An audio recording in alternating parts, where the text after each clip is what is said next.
A lot of people think shows like The Voice instantly change your life. What's the biggest truth about the music industry you learned after the camera stopped rolling? It doesn't change your life. It changes your mindset, but it doesn't change your life. You have to change your life. You have to continue putting yourself in positions to change your life. Today we have a special guest, Dia Malai. Hello. Could you tell us where you're located? Yes, I am in Raleigh, North Carolina. Okay, Originally from Queens, New York, but I do reside out here now. so you know the two cities. Yes. Yeah. Yes. I've been here since 2020. So millions of people discovered you when you performed Mary J. Blige's Real Love on The Voice. Looking back now, did you realize in that moment how big that performance would become for your career? Oh, I mean, well, I was really hoping that Mary would see it. That's number one. I mean, I've always been a big fan of hers. And I figured just with my sound overall, we would have like similar fan bases. I would think that the people who really enjoy and love her music would feel that same way about my music, just because it's in a similar vein as far as like that R&B pocket, but a swaggy R&B. Yeah, I heard it. Yeah, it does match Mary's Hmm. audience. Yeah. Yeah, And we both from New York, so I would love to be mentored by her or just connect with her in some kind of way. I think that would be all right, so that would just a be, monumental moment for me in my career to have both of us cross paths. So yeah. So when you walked on that stage for the blind audition, what was going through your mind knowing the judges couldn't see you? I actually came to The Voice because they couldn't see me. I like the fact that they didn't see me before they could hear me. I wanted to be selected off of my gift and what I really had to offer to the show, with it being a singing competition. With that not having anything to do with the way that I look. You see somebody with orange hair and vibrant personality is gonna make them it's gonna make them gravitate towards you, right? I mean, naturally. Yeah, But for it to just be solely off of my musical gifts, I think is what really attracted me to the show to begin with and wanting to do that. So yes, I was very nervous going out there before I actually physically stepped out. Um, I had a moment where I was just like, oh, a little bit more nervous than I usually am. So yeah, but all in all, very happy I took that opportunity. yeah. So if someone is hearing you for the very first time today, what Hmm. song should they start with and why? Ooh, it's a good question. I would say if you want to know where I came from, I would say start with Destiny by Dia Malai. That's off my first project, Echo Street. It's very feel good. I find that many demographics appeal to it. So I would say start there from someone who doesn't know me from any walk of life. I think wherever you are in this world, you might hit play on that and feel something. So I would say Destiny. Yeah. You're originally from Queens, as you just said, but raised in North Carolina. How did those two different environments shape you as an artist? New York is very fast paced. New York is it can be very overstimulating. Of course, there's a lot of opportunity there. Um but I would say out here in North Carolina, bringing all of that New York energy to a new environment, I do think it kind of gives North Carolina a little piece of something that they don't usually see on a day to day. So I do believe naturally, I mean, I'll go downtown right now and there'll be somebody who, recognizes me just from the work that I've done out here so far. And I think that really just speaks to, again, New York is just so fast paced. So when you take that skill, you take that ability to like have that drive, essentially is what I'm saying, and bring it to a smaller city like North Carolina. It really turns it up and it makes people feel extra connected to you because it's a different feel. I say it all the time. If you from New York, you know. Yeah. It really is like if you can make it there, you can make it anywhere. So what kind of music surrounded you growing up that influenced your voice and style? definitely Mary J. Blige, which is why I wanted to, sing her song on that show. I particularly requested Real Love, but I wanna say Sade, Imma say Michael Jackson, Anita Baker, Whitney Houston, Yeah. artists like that, Luther Vandross. Mhm. Brought up Michael just a while ago. What's your thoughts on the Michael biopic that's coming in a I'm month? excited for it. I'm very excited for it. I've always been a fan of Michael. Actually, he's in my top 3 for sure, and I don't even know if he's 2 or 3. He's up there pretty high on my list. And a lot of people lists. I'm I am big on showmanship and authenticity while you're doing it. Michael, I think out of a lot of the artists that we have these days, and even a lot of the artists in his time, they were not doing a lot of the stuff that Michael was doing. They didn't have the same ability to connect with their audience the way that Michael did. It's just the overall star power. It was just crazy. I think people didn't understand why they felt that connection to him. It was a sense of, I think a lot of people related to his story, him being so young and, breaking into the music industry and really not having a childhood and just all the controversy that floated around him as an artist and as a celebrity. I cried real tears when he passed away because I truly feel like he was very misunderstood. And I feel like, um, yeah. I miss Michael. He would be somebody that I would certainly wanna work with if he was still alive. So what's one thing from Michael career otherwise that you take away that you put into some of what you do? I would say integrity. I would say his ability to be in a field like that and still, keep a sense of, I don't wanna say morale, but I think the word that I'm really looking for is, like, staying true to who you are, like, your roots. And although, like, he's had a lot of changes, especially physically, that's no secret, but Yeah. I think that was really his way of dealing with this experience being a kid growing up in front of the public eye. And I don't know, I really feel like he was robbed of his innocence in a lot of ways, and we could go down a whole rabbit hole about Michael Jackson because he is really, like, one of my favorite all-time artists. And, um, you can see his love for children, you can see his love for humanity and the world and how he genuinely cared. It made people feel like they knew him, like Yeah. he was a part of their family, and I think that's why hearing about his loss, like, it devastated me. Like, I the whole day was just off. They said the internet crashed that day. Yeah, like, it changed the frequency. Like, it really did. It changed the frequency, and I don't know. I describe him to be an angel. That's just me. 'Cause the day that he passed, I was in the library that was downtown, and I came up, and then I'm walking on the street. This was downtown, the main Young Street. And then I'm Yeah, hearing this bar playing Michael, then I heard a Nets bar, but I'm not taking anything in. Then I'm saying something's weird. All these bars are playing Michael, yeah, the Spurs, and then yeah, after people were saying, "Yeah, Michael dead," I was like, "Ah, that's what's going on," because the whole street started playing Michael Jackson. yeah. That's crazy. Because And we when haven't had you're anybody since with that same impact. Think about it. Who else has had that impact? I mean, Whitney's death was pretty impactful, but I still think Michael overall, I think while he was here, I think he showed how much he cared for the world, like his sense of compassion, which a lot of celebrities unfortunately don't have, or they lose it somewhere along the way. So with Michael, some people could say he had a passion and a purpose, like from a destiny from when he was small.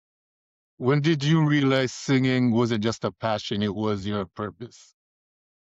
9 years old. And it actually has something to do with Mary J. Blige.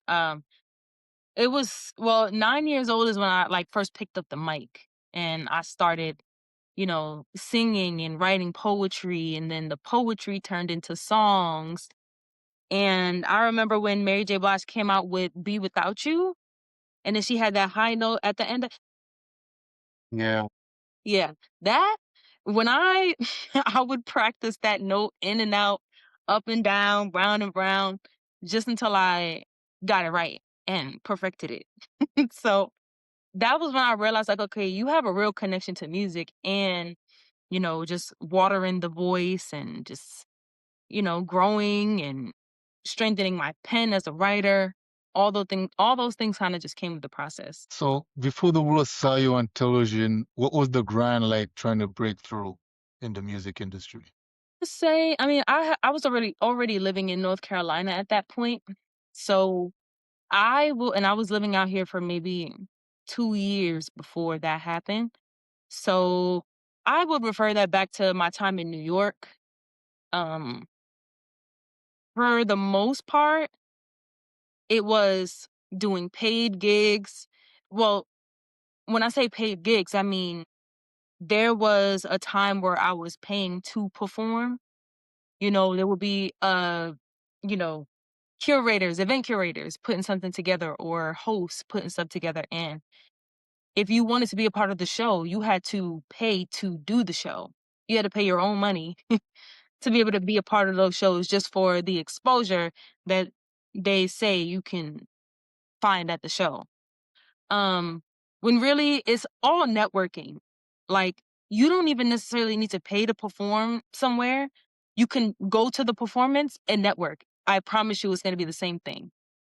So I think you I know who's there. haven't paid to be a part of a show in a very long time.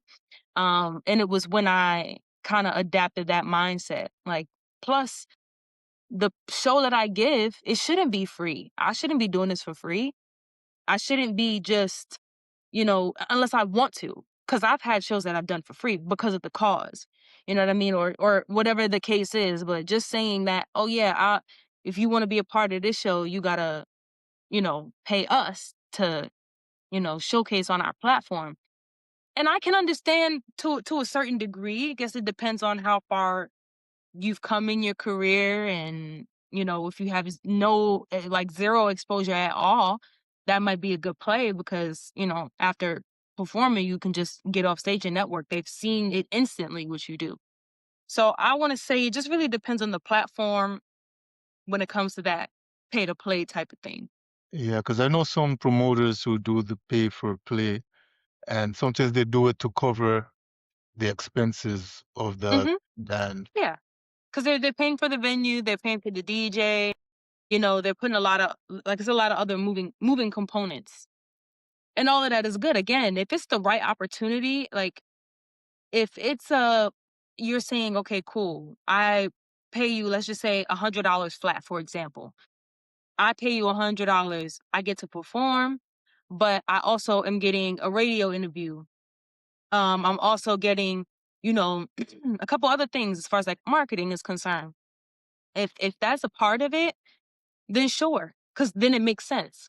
But it has to make sense. Yeah, the way has to make sense. Hmm. Well, coming from that environment and then being on The Voice, how was it behind the scenes, like production wise, and that experience curve for you? Yeah. So interesting. So this was post COVID that I did the show, maybe 2 years post COVID, but they still had everybody inside.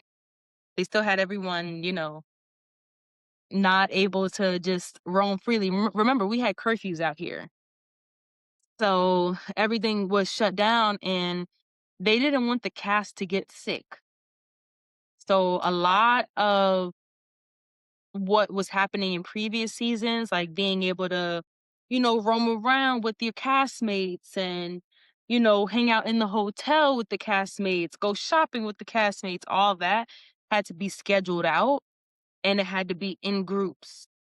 And we had to wear masks the entire time. So, yeah, because I mean, in their eyes, they're like, if everyone gets sick, we have no cast. If we have no cast, we have no show. COVID time was a serious time there for Hmm. entertainers because they cut back shows and all that kind of. Yeah. So a lot of people think shows like The Voice instantly change your life. What's the biggest truth about the music industry you learned after the camera stopped rolling? That it doesn't change your life. It changes your mindset, but it doesn't change your life. You have to change your life. You have to continue putting yourself in positions to change your life. Um, just doing that show, even if you make it as far as the live shows, it's not guaranteed that, what you get from the show, if you don't do anything with it, it's not necessarily gonna progress you forward. So it's really one of those things where it's like, okay, you have to use what you got from the show to go find other opportunities. So you still got to put in that legwork after you get off the show. And even with winning it, I'm pretty sure, I mean, respectfully, of course. I mean, the winners, I don't necessarily like. We're pretty much in a very similar position at this point. So So let's talk about your new project, The Loop. What does that title represent creatively?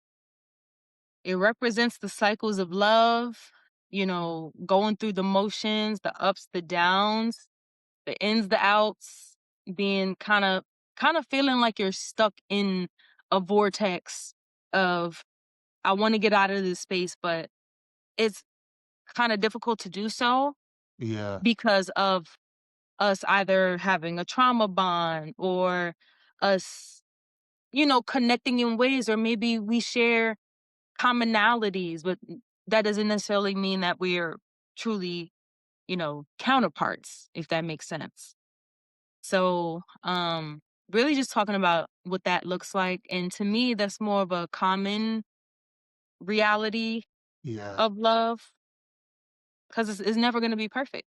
So just wanting to display that in audio form. So how does this project reflect where you are emotionally and musically right now? Yeah, I mean, it's very near and dear to my heart. We recorded this in just 6 months. And um it was a cycle that I personally had to break to create. I had to kind of get myself out of my own loop to be able to really have that moment of reflection to write these songs. And yeah, I think it was ultimately because some people will listen to the album and think, okay, yeah, the loop is great. Like I want to be in the loop, but it's important who you're in the loop with. You can't just want to be in love just to say you're in love. You can't want a relationship just to say that you have one. It needs to actually be of substance so you can truly build something sustainable. And if it's not sustainable, then it don't make sense. Uh, is there a song on the project that you feel defines Dia Malai? Mm. NRG. RG, NRG with Luke Nasty, track 2. okay. Your song Changes even earned a plat recognition and charted. What did that Yes. moment mean to you personally? It meant a lot because changes to me means a lot. It was my first song back after a 5-year hiatus, and for it to have the success that it did right at the top of the new year, I just thought that was amazing. I mean, we were going into a new year, so it makes sense that people were feeling like they were personally going through changes too, but it was really like the leading single to my Statements album, which is I personally call it the redemption album, because it was my album back after all that time, and it was all positive and motivational and affirmational and just good feel music. And so, yeah, Changes speaks to that. Um, it was created in the midst of me grieving my dad, and it was, I think, very touching at the fact that that was the song that was my first song to chart, Yeah, and, for it to hit 110 on the R&B and iTunes, soul charts, that was just amazing to me and really just mind-blowing. It's a testament to, you know, the work that you are putting in is never unseen. you just spoke about your collaboration with DJ Luke Nasty. How did that Mhm. come together? So I actually went to a music conference in Wisconsin, and I met him because he was on the panel. He was the one, offering the insight to the artists that came to the seminar. Shout out to Major 88 Keys. That was the Wisconsin Dells Music Festival. I found out about that through him. That is a producer in Atlanta. So really he's the one who connected us. I got my tickets to the seminar, went out to Wisconsin, met Luke on the panel. There was a performance segment of the conference, and yeah, I was able to connect and get off stage, and Luke and I discussed working together, and it was amazing. Okay. You've also had opportunities connected to John Legend. What's something Mhm. you learned from being around someone at that level of artistry? He gives some very sound advice when it comes to music, and just he kind of I like the way that he verbalizes his direction when he's coaching. So I really did appreciate that because I'm so technical. And he and I think we were born. We have like close birthdays. I forget his exact day, but he and I are close. Like our birthdays are very close somewhere. I kind of relate to his delivery in coaching. Um, so yeah, that was really really a good experience. Really a good experience, and I learned a lot. So, if a singer today has an incredible voice but doesn't go viral on social media, do you think they can still succeed in the music industry? In 2026, that might be very hard. Yeah. People are gonna have to see you some way, shape, or form. So if it's not on social media, where are they gonna see? How are you getting people to your website? How are you, connecting with your fans on a daily basis if you're not performing every single day where you're able to connect with people every single day? Another thing in 2026 is the whole AI controversy. AI is Mhm. now creating songs and even cloning voices. As someone who came up performing live, do you think AI helps singers or it hurts the industry? Ooh, it's definitely interrupting it. It's kind of, Interrupting is a good word. yeah, it's interrupting what I've been doing this far, and what people like me have been doing this far. Um, yeah, it's throwing a little monkey wrench in there, just because it'll be harder to tell very soon what's real and what's not. But yeah, that's why we just gotta. That's why it's important for me to just make it happen now. Make it happen now, because who knows what the next 5 years is gonna look like in music. But I do feel like right now is the time for my sound to actually have a space here. So, Speaking of social media and fame just in general with doing music, recently there was news about a shooting near Rihanna's home, which got a mm, lot of fans talking about celebrity safety. As mhm, artists become more visible online, do you think fame today is becoming more dangerous? yes. I mean, it's always been dangerous. It's always been dangerous. But now, yeah, it is. With social media. I don't know personally. I think once I get to that level on a Rihanna scale, I'm gonna be.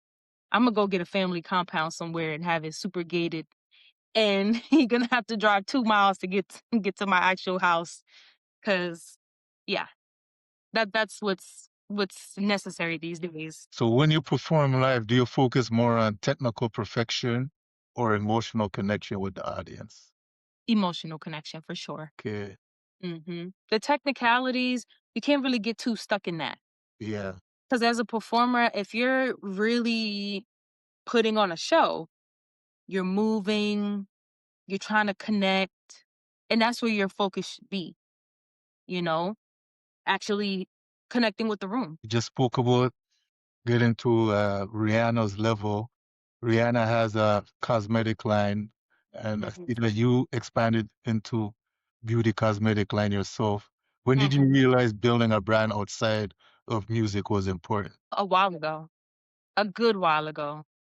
Um, just you bringing up Rihanna is interesting because she is one of those examples of a career that I can see myself, like her overall career structure. Um, I can see myself going down that lane as far as having the music career, the beauty, um, and then also just because I want to do clothing as well. I'm into fashion. So, see my wardrobe back there. But yeah, I'm big on that as well. So So you see yourself eventually building a larger lifestyle brand around.